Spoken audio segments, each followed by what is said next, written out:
Welcome to the Bold Goal Crusher podcast for anyone looking to stop letting life get in the way and start crushing bold goals. I'm your host, Sara Mayer, and I'm thrilled to navigate this journey with you because it's time to start boldly achieving without working double time. So, hello, Bold Goal Crushers. I'm super excited about this episode because I think you are absolutely going to love my guest. So, Sharon O'Sullivan Fung is the founder of O'Sullivan Fung Executive Assistant Services, and she shifted from teaching to entrepreneurship to support her family. So, despite no prior experience, she built a successful company in fractional executive assistance, emphasizing authentic networking and bringing value to networking partners. Advocating B2B strategy and family-first principles, her journey inspires resilience and professional autonomy, and her story motivates others to navigate challenges and carve their path to success. So I'm very excited to have you on the show today, Sharon. I just love your story and journey. Thank you. Thanks, Sarah. Glad to be here. I always love a good story. So I'd love to hear what happened that made you jump from whatever you were doing to into a world of something that you had no experience in. How did this come about? So I started my professional life as a teacher.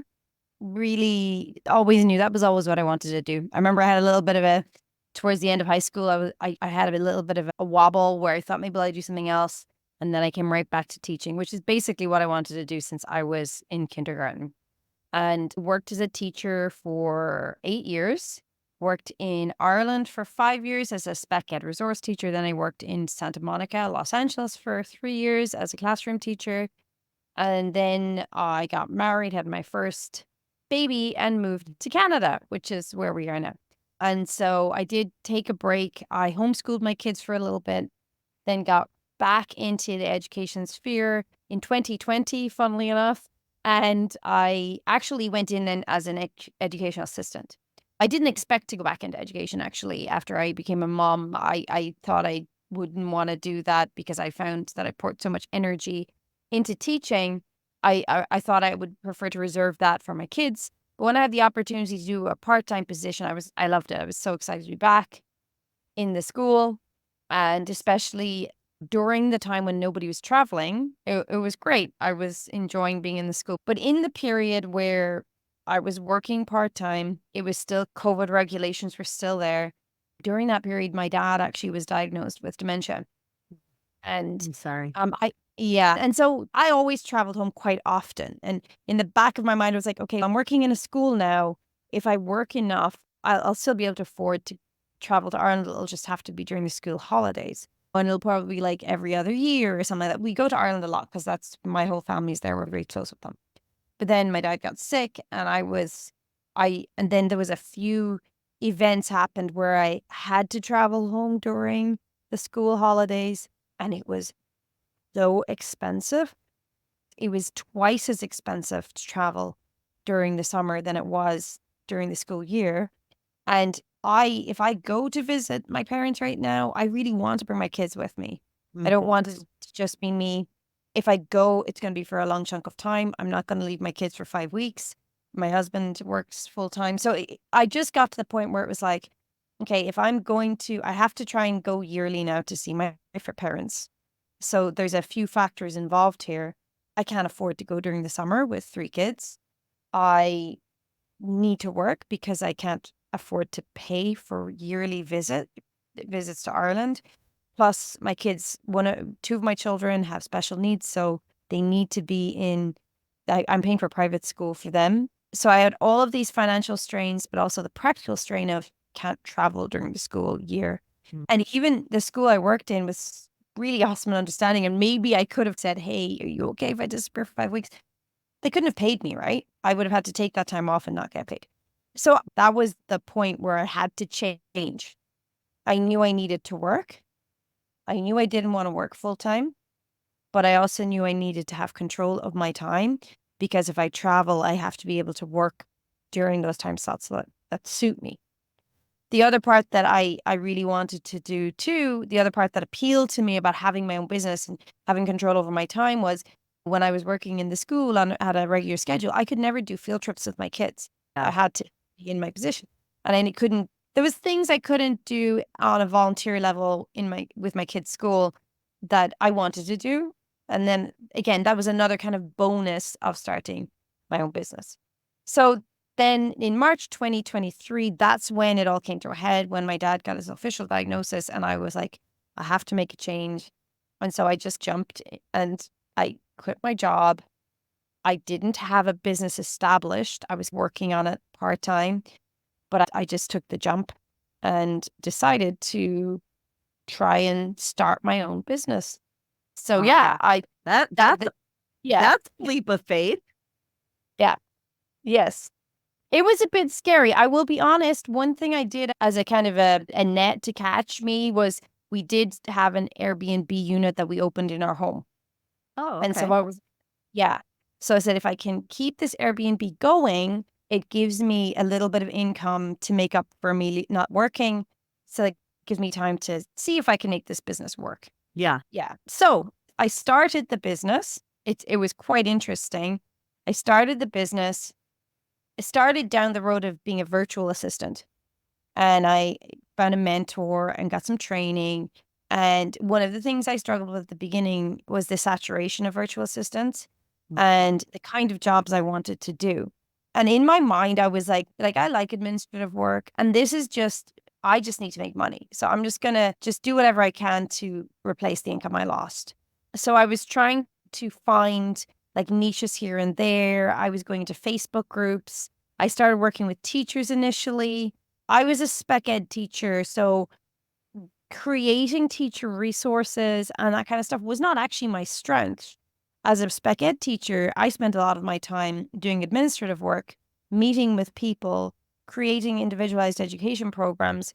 Yes, I used materials, but the classroom setup was not the same. I was usually going into somebody's classroom or taking children out and working one-on-one in a small space.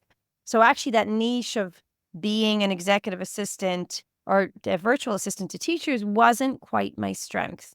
So towards what happened then was in September time, my Airbnb took off. I got guests for the entire semester because I live near university. And I was like, this is cool. And I even thought, do I really even need to do this VA thing? But I kept thinking, no, I don't want to just make sure I have a job, because I know Airbnb isn't completely trustworthy either, right? Yeah. I could see as I got to the end of the fall, I wasn't getting more bookings for January. So I was like, no, I got to keep plugging away at this. And I ended up getting this one client that I worked with. The jobs he gave me, he was a business owner, and the jobs he gave me were much more like administrative, almost like executive assistant, in that I was helping him at the beginning of each week to plan his week. And I was helping him to organize files and things like that. And I was like, I think I prefer this more to the creating resources thing, which is what a lot of virtual assistants will do. They'll create resources and files and things like that. Very task-based. So I was working with this one guy. I wasn't getting a lot of work from him.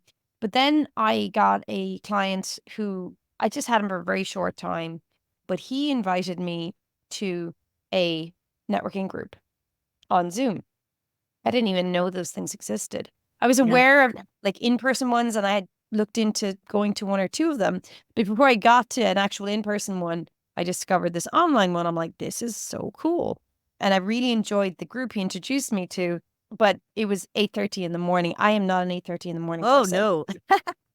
And also my kids, that's exactly when my kids are getting ready for school. Yeah. And so I was like struggling to get to that one. But I noticed as I went through these, I went to this group, every now and then I would meet someone and they would I would connect with them on LinkedIn. I was trying to build my LinkedIn connections, and some of them would actually want to have a one-on-one VC with me. And I was like, oh, that's cool.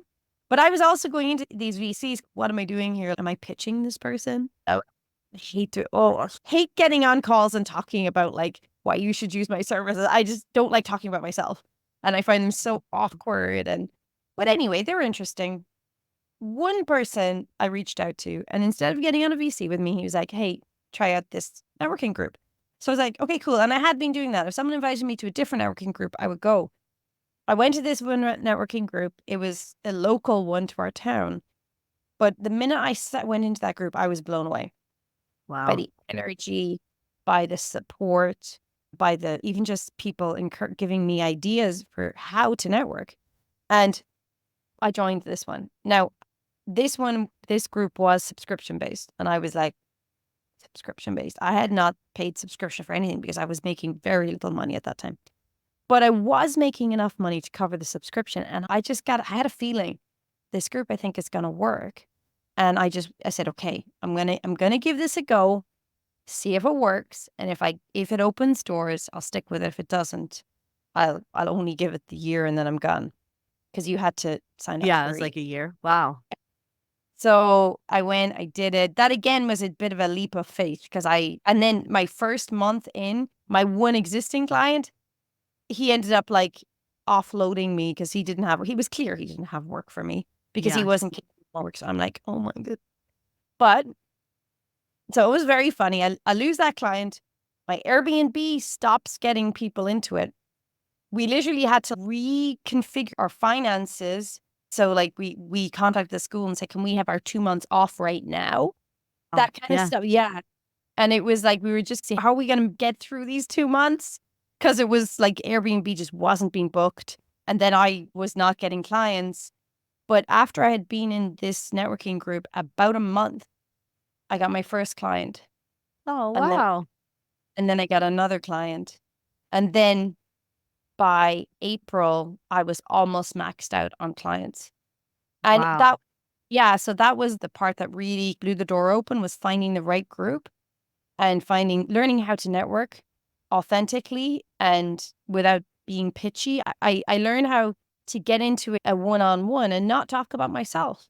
Oh, yeah. And instead of pitching, actually looking for referral partners, not clients.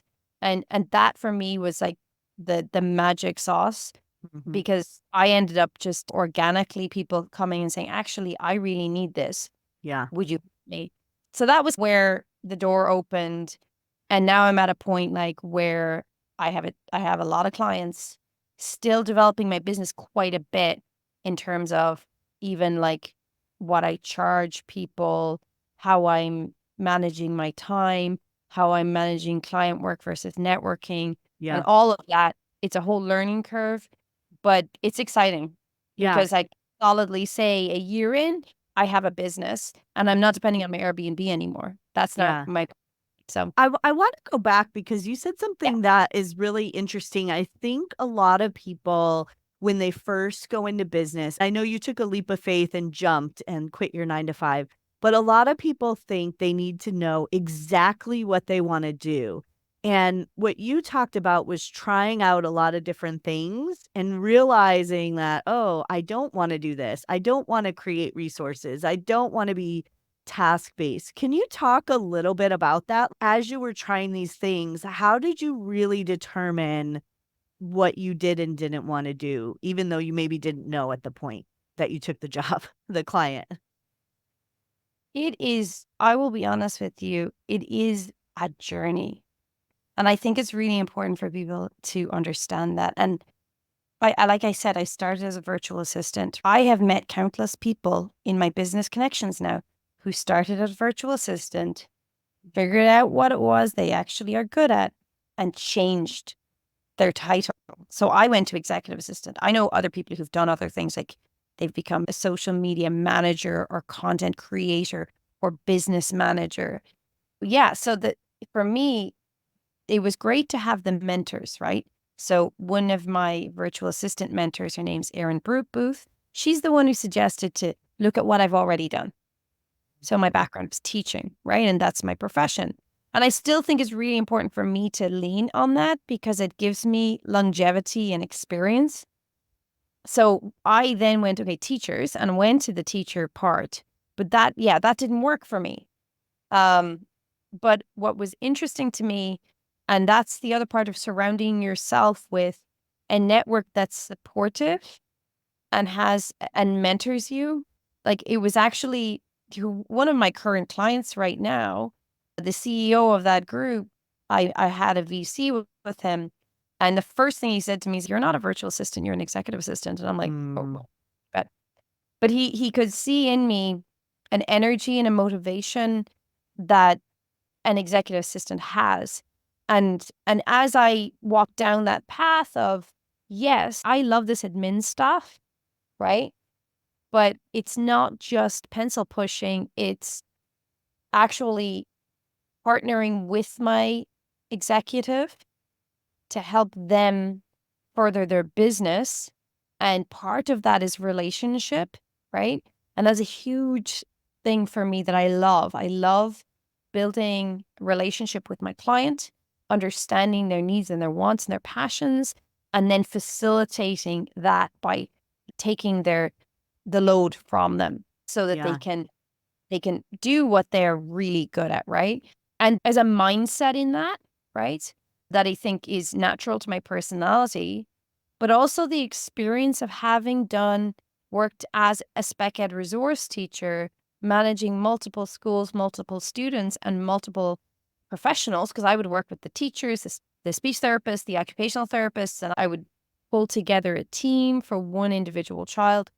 All of that experience really lends to what I would call my bespoke executive assistant services, my business. One of the pain points I find with a lot of business owners when I talk to them is they're like, I've employed assistants, but they keep asking me questions. I tell them what to do. They keep asking me the same question over and over. I'm actually feeling like I have more work because I've brought on an assistant. And the point was to have less work. One of my policies, and one of the biggest things that helps me is I will, under no circumstances, unless I literally have dug to the bottom of the hole and made sure I have overturned every stone, I am not texting them to say, where is something? Yeah. Yeah. In fact, I will go to my phone and start the text, and that is the thing that will push me to find it. It's almost like this mental thing. Yeah. Even Like when you yesterday, call tech support, all of a sudden it gets figured out. yes, exactly. So like yesterday I had a client and I got something and I couldn't, the information wasn't there. And I was about to write and say, the file you sent me isn't correct. And I had it written and I said, no, I'm not doing that. And that is, I know that's weird. It seems obvious, but it's amazing how many of my clients just, that's that's why they hire me, Yeah. because they desperately need someone to just do it Yeah. To get it and done. not have to be spoon fed. And Yeah. and I think that is my background as being a teacher, my background as being a spec ed teacher has all fed into that, but it's something I've discovered by doing it. I Yeah. couldn't have told you a year ago, this is what I'm good at. Yeah. You know what's really, I could talk to you all day. I love your story because there's so many gold nuggets in there.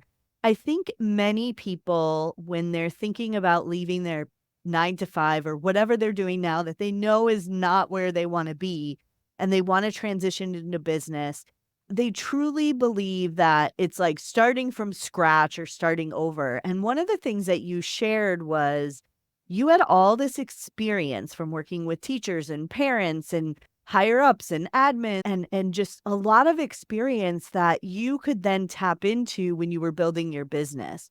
And many times people forget that they do have all these skills out there. They're not a beginner at everything. Yes, they may be a beginner entrepreneur, but they do have various levels of experience that they can use as they build their business.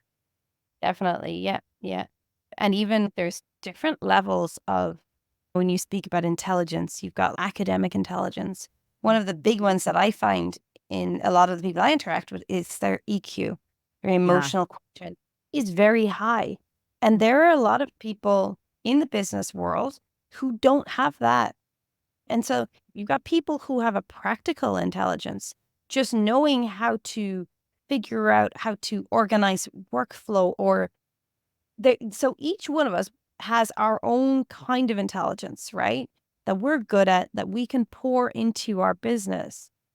But you have something to bring to the world of business that you can really be a support to a business owner.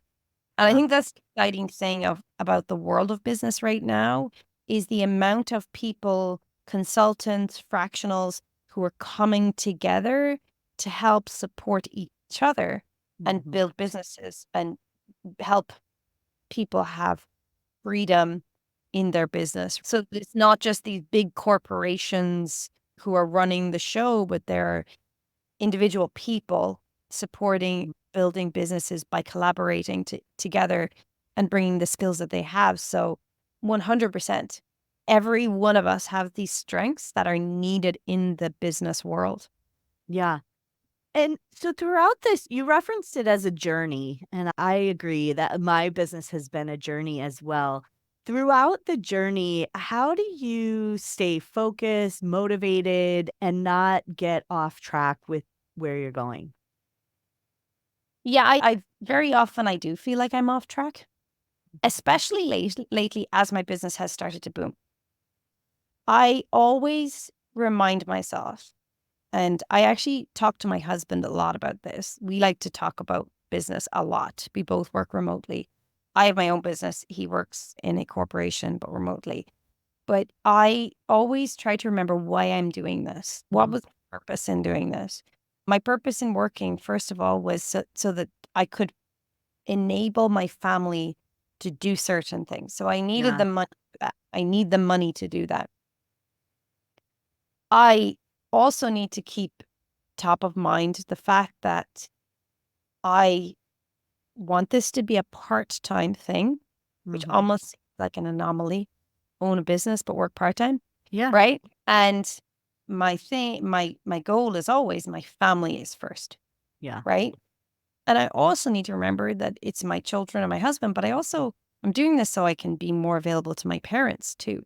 So I'm always trying to keep that top of mind. So if I find myself in a situation where that is suffering because I'm pouring, let's say, so my children, I'm forgetting to do stuff or I'm neglecting certain things because I'm so busy with the job.